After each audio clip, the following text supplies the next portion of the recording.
நண்டு பிரியாணி செய்யப்போகிறேன். அதுக்கு மசாலா ஒரு 10 நிமிஷம் முன்னாடியே ஊற வச்சுக்கிறேன். மிளகாத்தூள், கரம் மசாலா தூள், சிக்கன் மசாலா தூள் 10 நிமிஷம் ஊற வச்சுக்கிறேன். கேஸ் பற்ற வச்சுக்கிறோம். மண்பானையில் தான் பிரியாணி செய்ய போகிறேன். அது மண் சட்டி காஞ்ச உடனே 100 கிராம் எண்ணெய் ஊற்றிக்கிறோம். ஒரு 3 வெங்காயம், 2 தக்காளி, 2 பச்சை மிளகா, பட்டை, பிரிஞ்சி இலை, 4 லவங்கம், 2 ஏலக்காய்.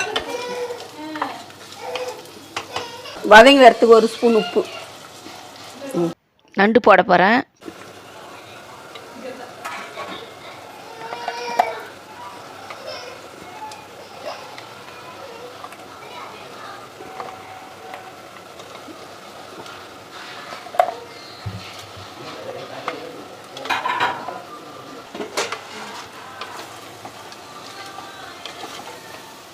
இல்லை வதங்கட்டும். நண்டு இஞ்சி பூண்டு,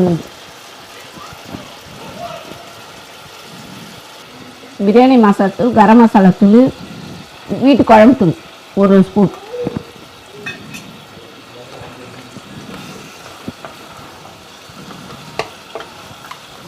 இதில் 1 டம்ளர் அரிசி எடுத்தால் 2 டம்ளர் தண்ணி ஊற்றிக்கிறோம். ஒரு எலுமிச்சம்பழத்தை பூஞ்சிக்கிறோம்.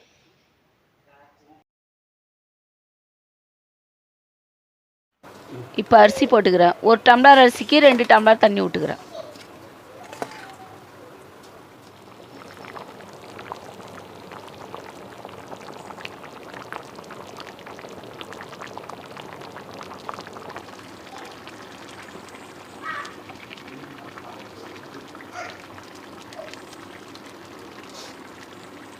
மண்பானையில் பிரியாணி செய்தால் சூப்பராக இருக்கும்.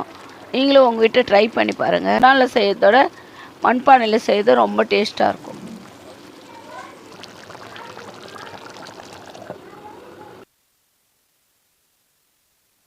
நண்டு பிரியாணி சூப்பராக ரெடி ஆயிடுச்சு. நண்டு பிரியாணி சூப்பராக வந்திருக்கு. இந்த மண் சொட்டியோட மனமும் அந்த நண்டு ஃப்ளேவரும் பிரியாணி வாசம் செமையாக இருக்குது. நாங்கள் எதிர்பார்க்கல நண்டு பிரியாணி இவ்வளோ சூப்பராக மண்பானையில் வந்திருக்குன்னு.